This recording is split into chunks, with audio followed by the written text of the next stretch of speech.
అందరికీ నమస్తే అండి. నా పేరు రాము. మేమైతే యూరోప్ వచ్చాము. యూరోప్ వచ్చాం కానీ యాక్చువల్లీ మేము కొన్ని ఏజెన్సీని నమ్ముకొని వచ్చాము దూరం. అక్కడ దగ్గర మా దగ్గర వాళ్ళు 5 lakhs తీసుకున్నారు. 5 లక్షలు అయితే మేము కట్టించి వచ్చామండి దూరం.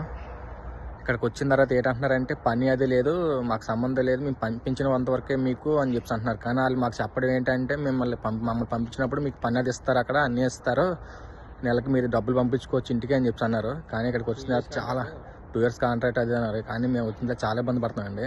ఇక్కడ అంతా రేట్లు కూడా చాలా ఎక్కువ. చూడండి, ఇక రోడ్డు మీద వదిలేశారు మమ్మల్ని. ప్రజెంట్ అయితే వాళ్ళు చాలా రోడ్డు మీద వదిలేశారు. 3 ఆర్డర్లు అవుతుంది. ఇప్పటివరకు డబ్బులు అయితే ఉన్నాయి మా దగ్గర, అలాగే తిన్నాము డబ్బులతో. ఇప్పుడు డబ్బులు లేక మా దగ్గర కరెక్ట్గా 20 రూపాయలు ఉంటే చూడండి బ్రెడ్ కొనుక్కున్నానండి. బ్రెడ్ అది 3 రూపాయలు. ఇక వాటర్ బాటిల్ మేము తెచ్చిందే ఉంది. వాటర్ ఎక్కడొక్కడ పెట్టుకోవడం, బ్రెడ్ 2 ముక్కలు తినడం, మళ్ళీ ఎక్కువ తింటే అయిపోద్ది అని చెప్పేసి ఇలా చేస్తున్నామండి. మమ్మల్ని పంపించిన వారు ఎవరో అంటే మన వైజాగ్లోని ఆటో నగర్లో కొన్ని ఇన్స్టిట్యూట్లు ఉన్నాయండి. ఇందులో ఫస్ట్ అయితే విజయదుర్గ, మోహన్, అఖిల్ అండి వాళ్ళ పేర్లు, ఇద్దరు వైఫ్ అండ్ హస్బెండ్స్. తర్వాత రాంబాబు అండి, సాయి ప్లేస్మెంట్స్. రాంబాబు కొత్తగా ఇన్స్టిట్యూట్ కట్టాడు ఆటో నగర్లో మా అందరిగా డబ్బులు తీసుకొని.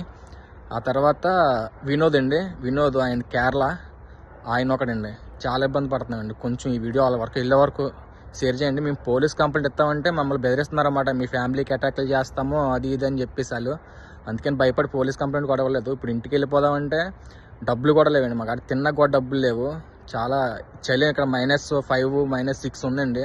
ఏదైనా రైల్వే స్టేషన్లోకి వెళ్ళడం, ఏదైనా బస్ స్టాప్లోకి వెళ్ళి పడుకోవడం నైట్ టైం అలా చేస్తున్నాము.